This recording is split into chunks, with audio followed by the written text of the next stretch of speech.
Hello dear students, welcome back to organised knowledge channel. और आज की जो वीडियो है उसमें हम डिस्कस करेंगे worksheet number 31 for class 9th।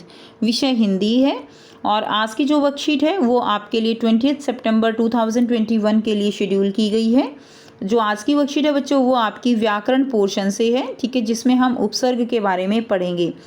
Worksheet शुरू करने से पहले बेटा प्लीज़ चैनल को सब्सक्राइब कर दीजिए, बेल आइकन को प्रेस कर लो ताकि आपको आने वाली वीडियोस की नोटिफिकेशन वो समय से मिल जाए। उपसर्ग से आप सभी बच्चे भली भांति परिचित हो कि उपसर्ग क्या होता है, लेकिन फिर भी कुछ बच्चे जो है वो कंफ्यूज हो जाते हैं कि उपसर्ग या प्रत्यय जो है कौन सा इनमें आगे लगेगा, कौन सा इनमें पीछे लगेगा। ठीक है, तो आज की इस वर्कशीट में हम इसी चीज़ को क्लियर करेंगे। उपसर्ग जो है हम बातचीत में कई बार एक ही शब्द का कई बार प्रयोग करते हैं और कुछ बार कुछ शब्दों में कुछ वर्ण या शब्द जोड़कर नया शब्द जो है वो बना लेते हैं। यह कार्य कोई विद्वान नहीं, एक सामान्य व्यक्ति भी कर सकता है। शब्द निर्माण का यह कार्य समाज में जाने अनजाने में होता रहता है।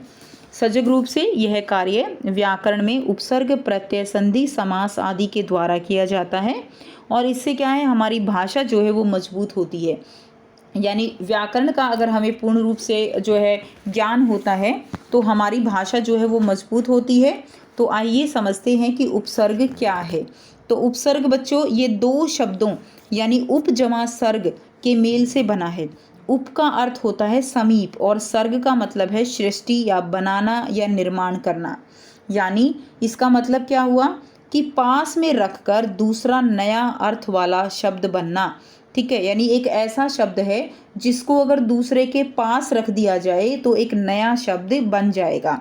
जैसे हमारे पास हार है, हार के पहले हमने क्या रख दिया, प्र रख दिया, तो एक नया शब्द बन गया प्रहार, जिसका नया अर्थ हुआ मारना। अब हार का मतलब क्या होता है, हार का मतलब जो गले में पहनने वाला हार है, इसके सामने हमने प्र लगा दिया तो एक नया शब्द बन गया प्रहार, और प्रहार का अर्थ होता है मारना।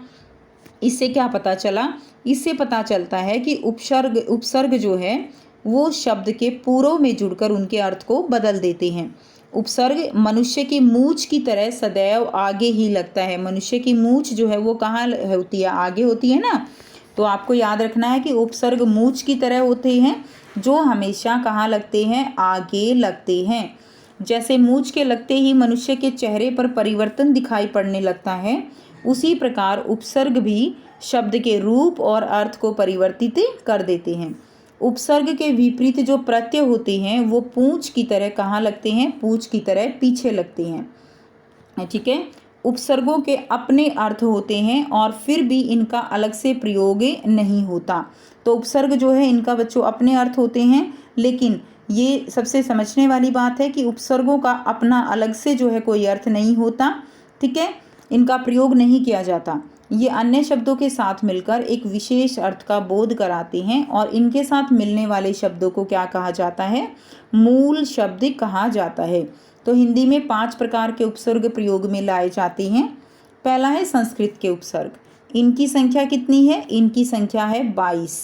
ठीक है, तो ये संस्कृत के उपसर्ग कौन कौन से हैं, जैसे उदाहरण दिए गए हैं आ, अति, अधि, अनु, उप, अपि, अभि, आव, उत्या, उद, उप, दुस, दुर, नि, निस, निर, प्र, प्रति, परा, परि, वि, सम और सु।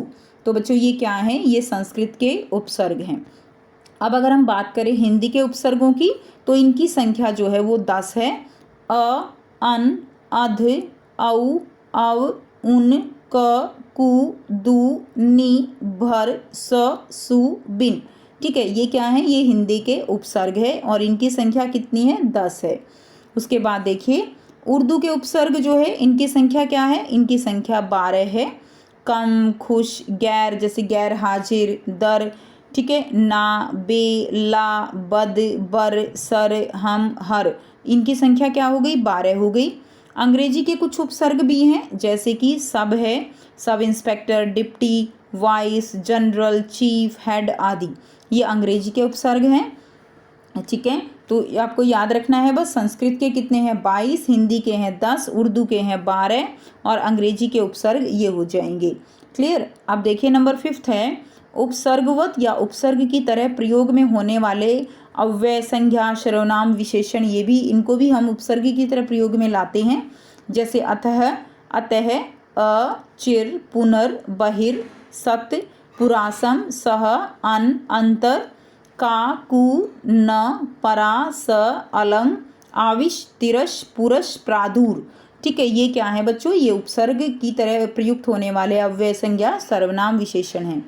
अब हम बात करते हैं उदाहरण जो दिए गए हैं उनको समझने का। ठीक है, प्रयास करेंगे। देखिए, उपसर्ग और अर्थ दिया गया है। जैसे उपसर्ग अन है, अन यानी निषेध के अर्थ में इसका प्रयोग करेंगे, जैसे अनमोल, अलग, अनजान, अनकहा, अनदेखा इत्यादि।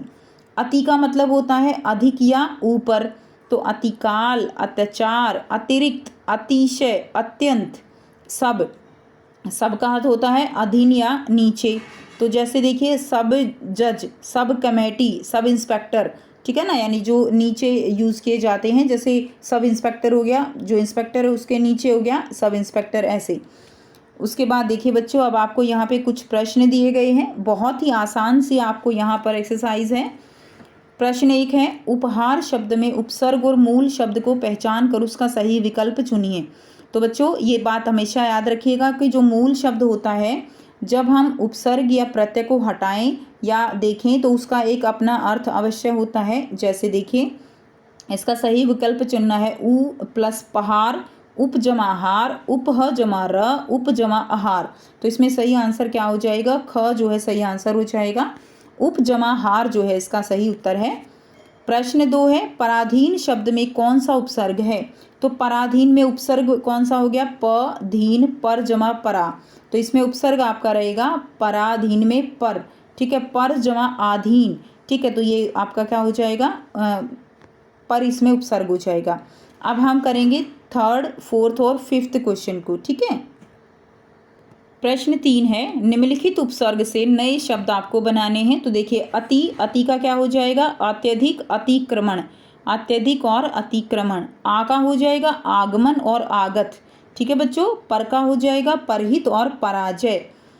ठीक है, नेक्स्ट क्वेश्चन देखिए, नंबर 4, निम्नलिखित शब्दों में उपसर्ग लगाकर नए शब्द आपको बनाने हैं। तो उपसर्ग है यहाँ पे पुत्र, पुत्र से बनाएंगे सुपुत्र, कुपुत्र। ठीक है, और भी बना सकते हो, बहुत सारे शब्द आप बना सकते हो।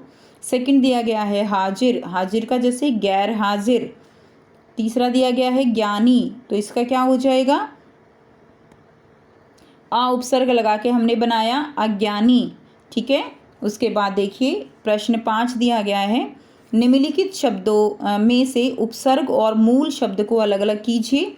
तो यहाँ पे बदनाम, तो यहाँ पे देखिए उपसर्ग क्या हो जाएगा इसमें बद, और नाम जो है यहाँ पर मूल शब्द है। इसी तरह आजन्म, तो आ जो है यहाँ पे उपसर्ग होगा और जन्म जो है यहाँ पे क्या हो जाएगा, मूल शब्द हो जाएगा। और आप देखिए हर एक मूल शब्द का अपना एक अर्थ है। क्लियर, तो ये थी बच्चों आपकी आज की हिंदी की वर्कशीट। आई होप सभी स्टूडेंट्स को क्लियर है। कोई भी डाउट है तो आप पूछ सकते हो। वीडियो अच्छी लगी तो प्लीज़ लाइक कर दीजिए, शेयर कर दीजिए और चैनल को भी सब्सक्राइब कर लीजिए। So thanks for watching students, मिलते हैं नेक्स्ट वीडियो में नेक्स्ट वर्कशीट के साथ। Take care.